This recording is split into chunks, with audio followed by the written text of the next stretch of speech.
Comment le sapin devint un arbre de Noël. Pas de Noël sans sapin. Qu'il soit naturel et répande dans la pièce une bonne odeur de résine ou artificielle, qu'il soit grand ou petit, vert ou blanc, garni de boules ou de guirlandes électriques, de bougies, de bonbons ou de cadeaux, vous êtes-vous jamais demandé pourquoi c'est cet arbre-là et non un autre qui a été choisi pour faire un arbre de Noël?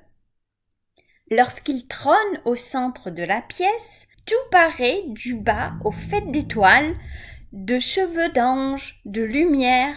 Il semble tellement majestueux qu'il est bien difficile de deviner qu'il est en vérité le plus modeste de tous les arbres. Et c'est justement à cause de sa modestie qu'il a été choisi pour apporter la joie de Noël aux petits et aux grands. Lorsque l'enfant Jésus naquit, il eut dans le monde une grande effervescence. Toutes les choses animées en eurent une joie immense. Chaque jour, des gens venaient de partout pour voir le petit enfant et lui apporter d'humbles présents.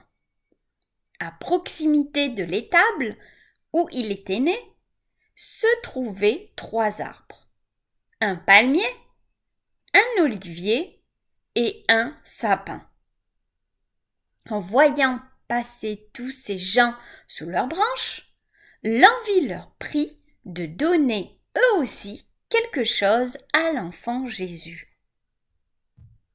« Je vais prendre ma plus grande palme, dit le palmier, et je la mettrai près de la crèche pour éventer doucement le petit enfant. Moi, je presserai mes olives pour oindre ses petits pieds, dit l'olivier. Mais moi, que puis-je donner à l'enfant? Demanda le sapin. Toi? Dirent les 2 autres. Mais tu n'as rien à offrir. Tes aiguilles pointues piqueraient le bébé, et tes larmes sont résineuses, elles sentent et collent bien trop fort. Le pauvre sapin se sentit très malheureux et il dit avec tristesse: « Vous avez raison, je n'ai rien d'assez bon pour offrir au petit enfant. »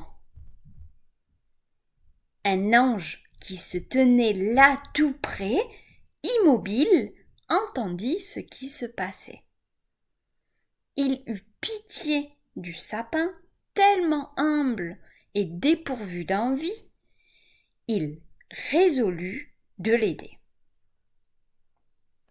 Dans le ciel, l'une après l'autre, les étoiles s'allumaient et commençaient à briller sous la voûte. L'ange alla demander à quelques-uns d'entre elles de descendre et de se poser sur les branches du sapin. Elles le firent volontiers et l'arbre se trouva tout illuminé. De l'endroit où il était couché, le petit Jésus pouvait voir l'arbre et ses yeux se mirent à briller devant les belles lumières. Le sapin s'en trouva tout réjoui.